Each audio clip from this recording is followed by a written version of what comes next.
All right, we're looking at an application of ratio and rate and proportional reasoning here in scale diagrams. We've dove into 4.2, which kind of skips over the concept of enlargement and reduction, but we'll see it here, and we'll see why it's valuable here. We're looking at a scale diagram. We're looking at a picture of a skateboard here using a scale of 1 to 14. The question says, what is the actual length and width of this skateboard? We need to find that out, right? So you might see this on a package or something, right? The actual product is 14 times the size. You might see this on a model car. The scale is 1 to 14, so it gives you a representation of what the real thing is and how big the real thing is here. So first we got to think about that 1 to 14. The 1 to 14 means that for 1 centimeter on the diagram, or that little picture above, is equal to, or it represents 14 centimeters of skateboard, really.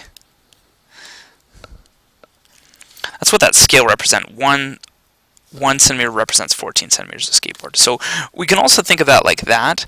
1 centimeter diagram, we can think of it like this, over 14 centimeters of skateboard. So that's just another way to write our ratio. We can write it in the ratio notation, or we can write it in the fraction notation.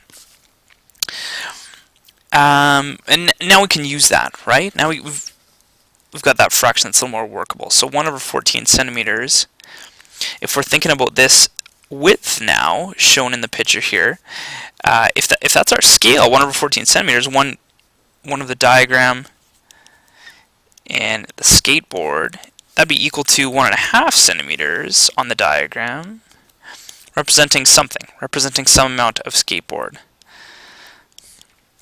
And we can find that just like we would find the equivalence in an equivalent fraction, right? We're multiplying the tops by 1.5, so we could multiply the bottoms by 1.5 centimeters.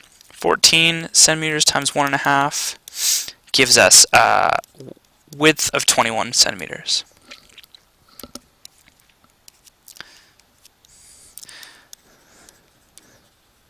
So we'll note that up here, right? This 1 centimeter on the diagram actually represents 21 on the skateboard. And we can do the same with the width, right? Let me grab some green here. 1 over 14. And again, this is diagram on the top, skateboard on the bottom. Would be equal to 5 centimeters in the diagram, representing some length on the skateboard. In this case, we're finding the equivalent fraction. We're multiplying by 5 on the top, so we multiply by 5 on the bottom.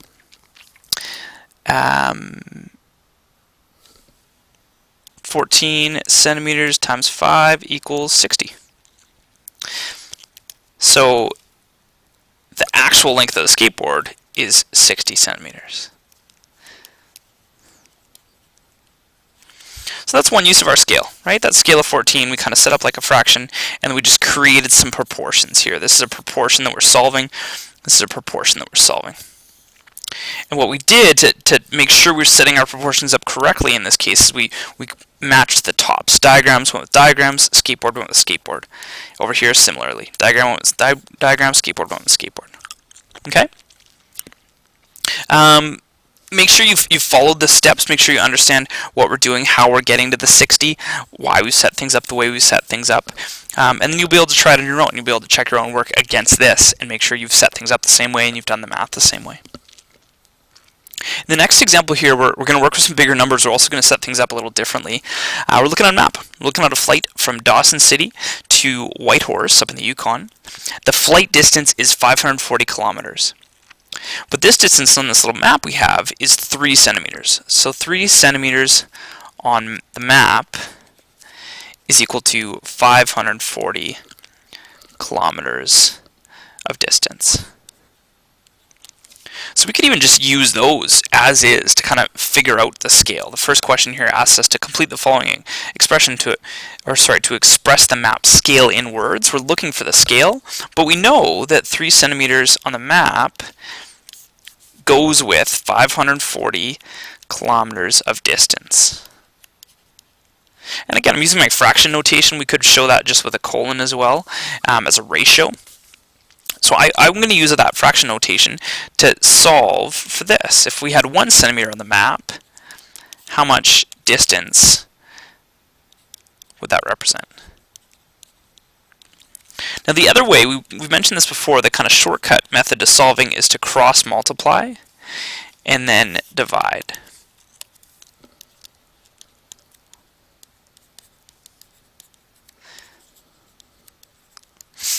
So rather than using kind of our equivalence, rather than finding the multiplier here, we can cross multiply then divide. And you might have heard this being called multiplying the pair and dividing by the spare. But this would look like 540 times 1 divided by 3. And that's going to give us our blank. If we set up our proportion correctly, we're going to find the unknown that way every time. It equals 180 kilometers in this case.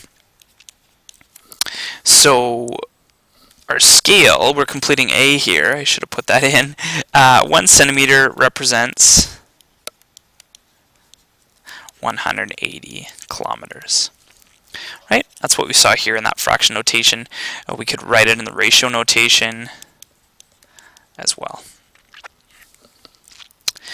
Take a look at that. Make sure you understand where those numbers are coming from, how we did the math, so you can do it on your own in a minute. B here is a little different. B asks for the scale factor, and they tell us that 1 kilometer is actually 100,000 centimeters. So the scale factor is a multiplier. So we're looking for what we do to 1 centimeter of map distance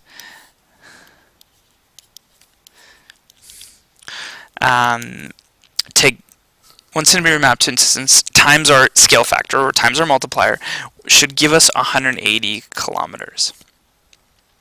But before we can do that equation, we want to get rid of these units. We want to change these units. So we're going to use that conversion they gave us. And I'm going to set up a proportion again, where 1 kilometer is 100,000 centimeters. We're working with 180 kilometers. So if we do the math, either cross multiply and divide or look for the multiplier, we're talking about 18 million centimeters. So now 1 centimeter times that scale factor would equal 18 million centimeters. And now we see that our scale factor, our multiplier, is 18 million in this question. All right, I wanted to introduce you to that because you're going to see that language. You're going to see that scale factor language, and it's just the multiplier that we use to go from the diagram to the actual. Note the scale factor here can be less than 1. So if we had 1 centimeter times maybe a scale factor of 1/2, we'd actually be getting 1/2 a centimeter. So that would be a reduction. If we're taking something large and we're drawing a smaller diagram, right? So this would be